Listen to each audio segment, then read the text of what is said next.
Alhamdulillah, alhamdulillahilladzi syara'a alaina al-jihad wa harrama alaina al-fasad.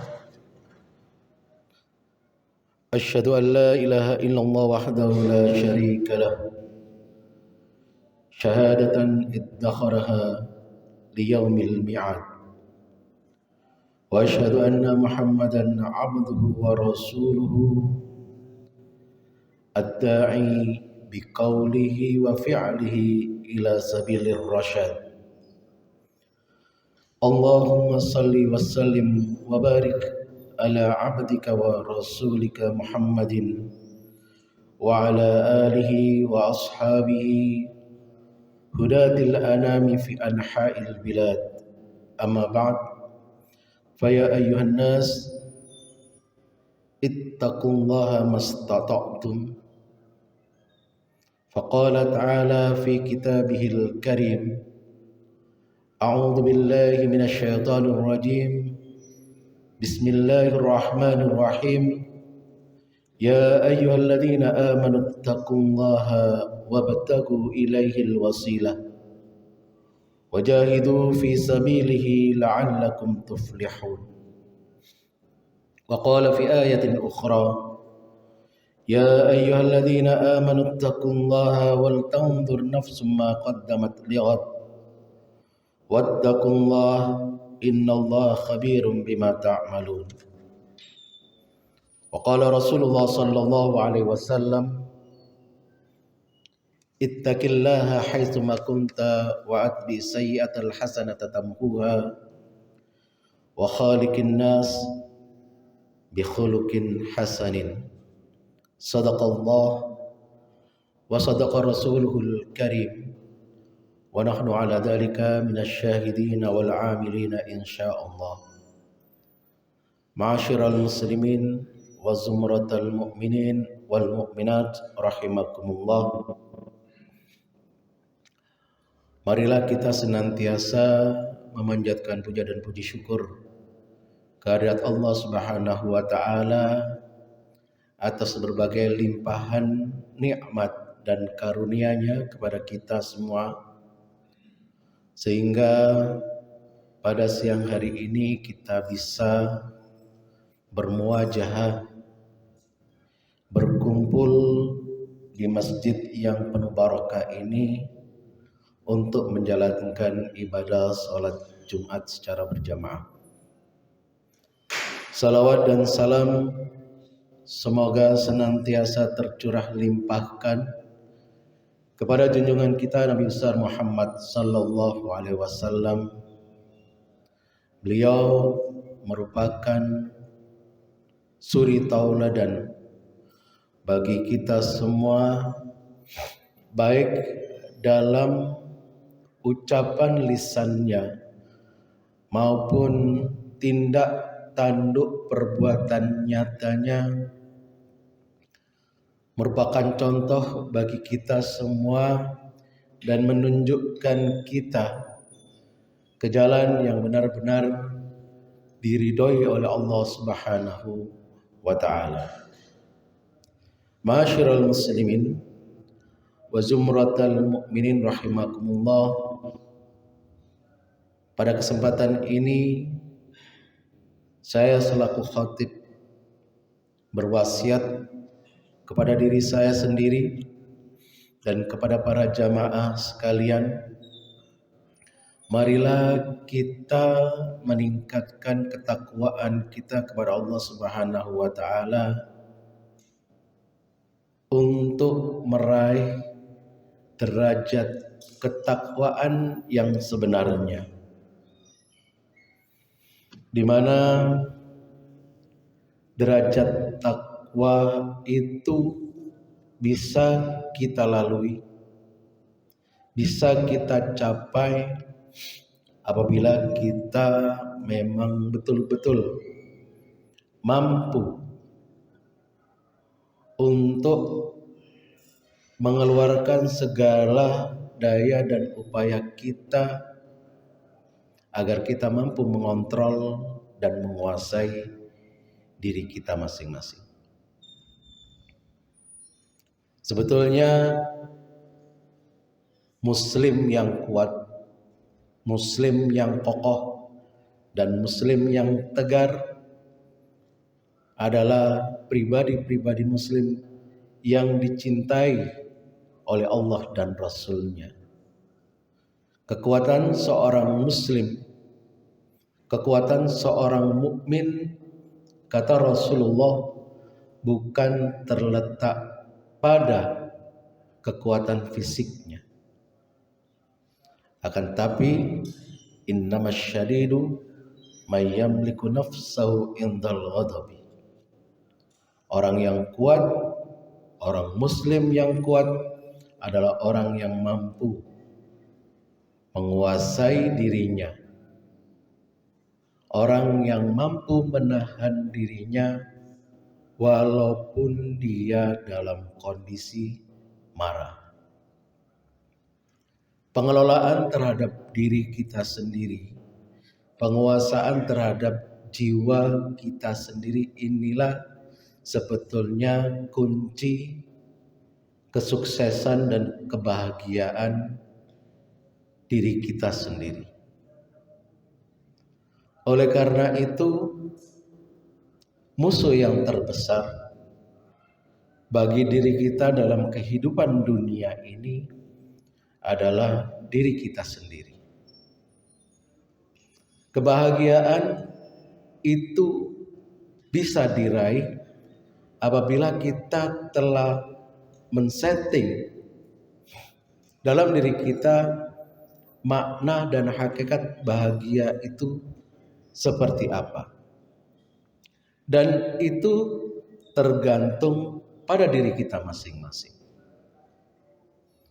Oleh karena itu, kebahagiaan dan kesengsaraan seseorang di sini sangat tergantung pada diri masing orang-orang tersebut, bagaimana mereka memandang pada kehidupan ini.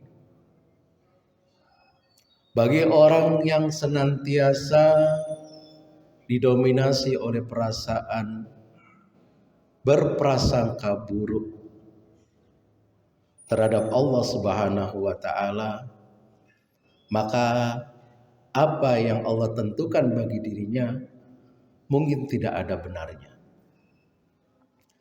Tapi bagi orang yang selalu berprasangka baik terhadap Allah Subhanahu wa Ta'ala, maka apapun yang Allah tentukan, putuskan bagi kehidupannya, itu merupakan yang terbaik bagi dirinya.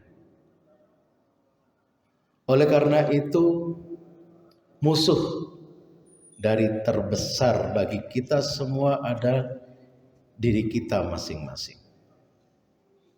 Untuk mendapatkan kemenangan dan kebahagiaan itu, maka Sayyidina Ali bin Abi Thalib pernah menyatakan, man arafa nafsahu jahadaha, wa man jahala nafsahu ahmalaha. Siapa yang mengetahui, mampu mengenali dirinya, potensi-potensi yang baik maupun yang buruk dalam diri kita masing-masing, maka kita akan mengerahkan segala upaya kita untuk memperbaiki diri kita itu sendiri. Bagaimana kita menyingkirkan potensi-potensi buruk yang ada dalam diri kita masing-masing. Al-Quran telah memberikan banyak informasi kepada diri kita masing-masing, kepada kita sebetulnya diri manusia itu seperti apa. Ada kalanya Al-Quran menyatakan bahwa manusia itu diciptakan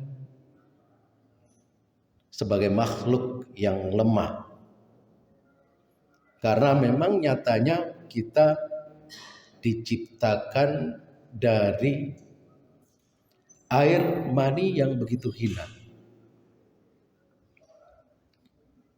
Kelemahan manusia juga terletak karena kita tidak bisa hidup tanpa peran-serta orang lain atau makhluk-makhluk lainnya. Di sisi lain, Al-Quran juga memberitahukan kepada kita bahwa kebanyakan dari manusia itu kufur terhadap nikmat-nikmat Tuhannya. Kurang pandai untuk menerima dan mensyukuri apa yang telah Allah berikan kepada kita.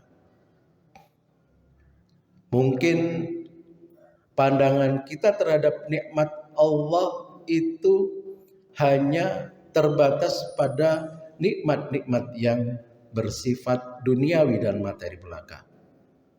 Akan tapi banyak sekali nikmat Allah yang lebih penting dan lebih berharga yang kita abaikan dan kita anggap biasa-biasa saja. Di ayat lain Al-Quran juga memberikan informasi kepada diri kita bahwa sebagian besar manusia itu selalu tergesa-gesa dalam hidupnya, ajula, pinginnya yang serba instan. Kalau hidup dan mendapatkan uang dengan cara yang mudah tanpa bersusah payah. Ini merupakan potensi-potensi buruk yang harus kita perangi, yang harus kita lawan bersama-sama yang ada dalam diri kita. Oleh karena itu, Rasulullah pernah menyatakan bahwa berbahagialah seseorang yang lebih disibukkan oleh kekurangannya daripada dia disibukkan untuk mencari kesalahan dan kekurangan orang lain. Tuba liman syaghalahu aibuhu an uyubin nas. Ma'asyiral muslimin wa zumratal mu'minin rahimakumullah.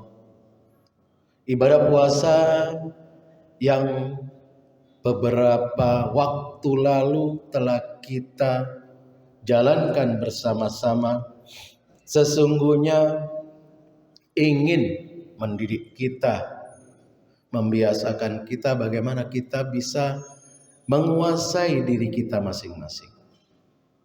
Utamanya bagaimana kita mampu menahan diri kita dari hal-hal yang berbau materi.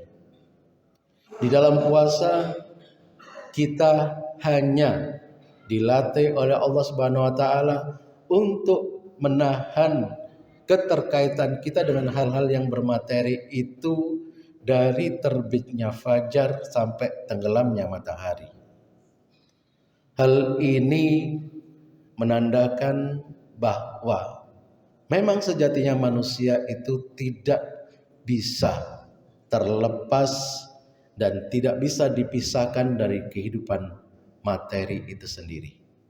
Akan tapi yang ingin diajarkan oleh Islam, bagaimana kita memandang materi itu bukan sebagai orientasi utama kita, tujuan hidup kita.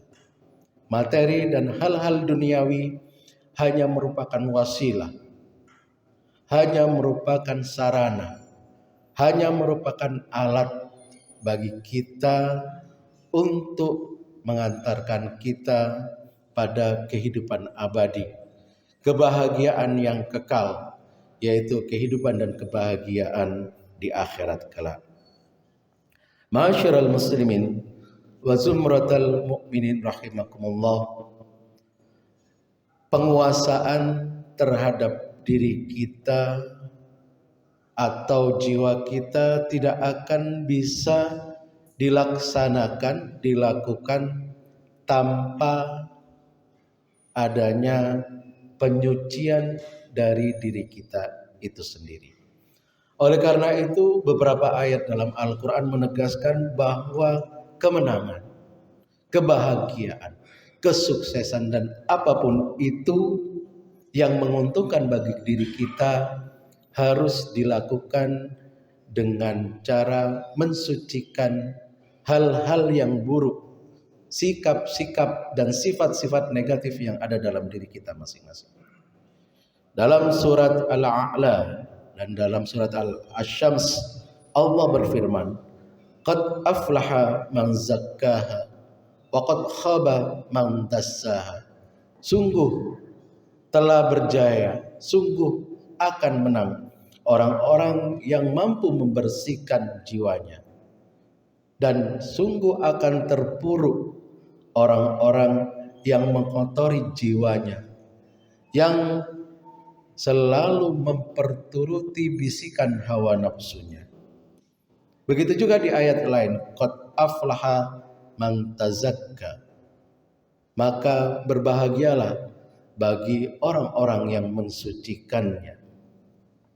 Ma'asyiral muslimin wa zumratal mu'minin rahimakumullah, banyak sekali manfaat yang bisa kita petik ketika kita bermujahadah, melakukan upaya-upaya internal untuk mengikis sikap-sikap buruk yang ada dalam diri kita. Intinya, sikap-sikap buruk ini bisa kita kikis apabila kita senantiasa menanamkan sikap husnudzon kepada Allah Subhanahu wa taala. Selalu berprasangka baik atas apa yang Allah tentukan bagi kita semua. Ketika kita dikasih nikmat, maka itu merupakan kebaikan dari Allah Subhanahu wa taala, dan Allah menginginkan dari kebaikan yang diberikan kepada kita agar kita bisa menciptakan dan melakukan kebaikan-kebaikan juga.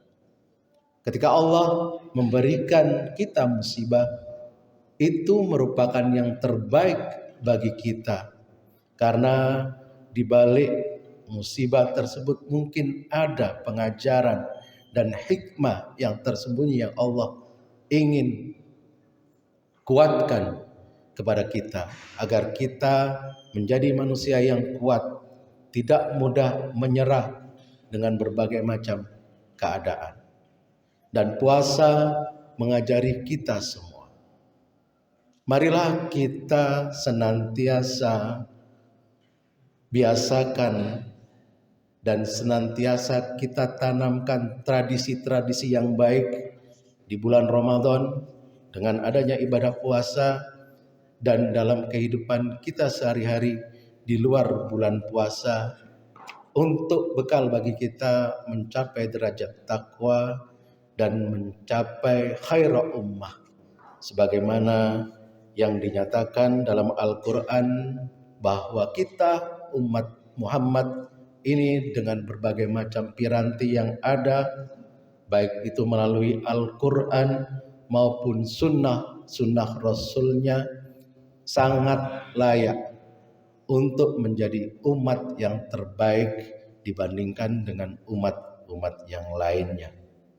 Semoga Allah Subhanahu wa taala senantiasa memberikan kita kekuatan, memberikan kita kelapangan, memberikan kita hati yang luas, pikiran yang tajam dalam memahami dan melaksanakan apa yang Allah telah tunjukkan kepada kita semua, baik dalam Al-Quran maupun sunnah Rasulnya, sehingga kita semua dimasukkan oleh Allah ke dalam golongan hamba-hambanya yang muttaqin.